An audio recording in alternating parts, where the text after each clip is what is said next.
ఈ దోషం నిన్ను నిరంతరం వెంటాడుతూనే భిక్షాటన చేస్తూ సమస్త లోకాలలో సంచరి రూపం మారిపోయి కర్పూర ధవళ కాంతులతో మెరిసే ఒక దివ్య రూపాన్ని ధరించాడు.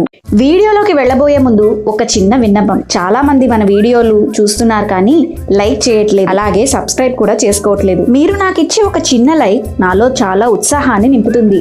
మన వీడియోలోని కంటెంట్ నచ్చితే తప్పకుండా సబ్స్క్రైబ్ చేసుకోండి, అది చాలా ఎంకరేజింగ్ గా ఉంటుంది. Thank you.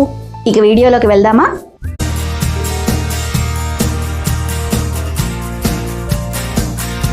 శివుని హూంకారం నుంచి ఆవిర్భవించిన కాలభైరవుడు అహంకారంతో విర్రవీగిన బ్రహ్మదేవుని 5వ శిరస్సును ఖండిస్తాడు. దీనికి సంబంధించిన వీడియో మన యూట్యూబ్ ఛానల్లో ఉంది. ఇక కథలోకి వెళితే, ఒక శిరస్సును కోల్పోయిన బ్రహ్మ యొక్క అహంకారం నశించింది. ఆయన పరమశివుని గొప్పతనాన్ని పొగిడి బ్రహ్మలోకానికి వెళ్లిపోయాడు. విష్ణువు కూడా వైకుంఠానికి చేరుకున్నాడు. అప్పుడు పరమేశ్వరుడు కాలభైరవునితో, కుమారా, నీవు బ్రహ్మ శిరస్సును ఖండించినందున నీకు బ్రహ్మహత్యా దోషం అంటుకుంది. ఈ దోషం నిన్ను నిరంతరం వెంటాడుతూనే ఉంటుంది. ఆ దోష నివారణ కోసం నువ్వు కపాలిక వ్రతాన్ని ఆచరించి లోకాలన్నిటిలో సంచరిస్తూ చివరగా కాశీనగరానికి కాశీనగరాన్ని చేరిన మరుక్షణమే నీ బ్రహ్మహత్యా దోషం పటాపంచలవుతుంది. నీ చేతిని అంటిపెట్టుకున్న బ్రహ్మ శిరస్సు విడిపోయి కింద పడుతుంది. బ్రహ్మ శిరస్సు పడిన ప్రదేశమే బ్రహ్మ కపాలంగా పిలువబడుతుంది. అప్పటి నుండి నీవు కాశీ క్షేత్రానికి పాలకునిగా నాతో పాటు పూజలందుకుని వెలుగొందుతావు అని ఆశీర్వదించాడు. అప్పుడు కాలభైరవుడు నిత్యం భిక్షాటన చేస్తూ సమస్త లోకాలలో సంచరిస్తూ వైకుంఠానికి చేరాడు.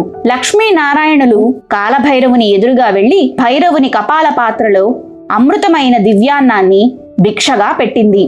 నువ్వు కాశీలో అడుగు పెట్టగానే బ్రహ్మహత్యా దోషం పటాపంచలవుతుంది. వారణాసిలో నువ్వు సుఖశాంతులను పొందగలవు. కాశీ పట్టణానికి నువ్వు క్షేత్ర పాలకుడివై కాశీలో మరణించిన వారి కుడి చెవిలో శ్రీరామ తారక మంత్రాన్ని ఉపదేశిస్తూ వారికి స్వర్గ ప్రాప్తిని లేదా వైకుంఠ ప్రాప్తిని లేక కైలాస ప్రాప్తిని గాని కలిగించి వారికి దారిని చూపిస్తూ ఉండగలవు అని ఆశీర్వదించారు. ఆ విధంగా అన్ని లోకాలను సంచరించిన కాలభైరవుడు చివరిగా కాశీ క్షేత్రంలో పాదం మోపాడు. మరుక్షణమే బ్రహ్మహత్యా దోషం కాశీ పట్టణంలో ప్రవేశించలేక హాహాకారం చేస్తూ భస్మమైపోయింది. అప్పుడు కాలభైరవుడు కాశీ క్షేత్రంలో గంగా స్నానం చేసినంతనే అతని రూపం మారిపోయి కర్పూర ధవళ కాంతులతో మెరిసే ఒక దివ్య రూపాన్ని ధరించాడు. ఆ విధంగా ఆనాటి నుండి కాశీ క్షేత్రానికి క్షేత్ర పాలకుడై పూజలందుకుంటున్నాడు కాలభైరవుడు. భక్తి శ్రద్ధలతో, బుద్ధి నిలకడతో, సంపూర్ణ విశ్వాసంతో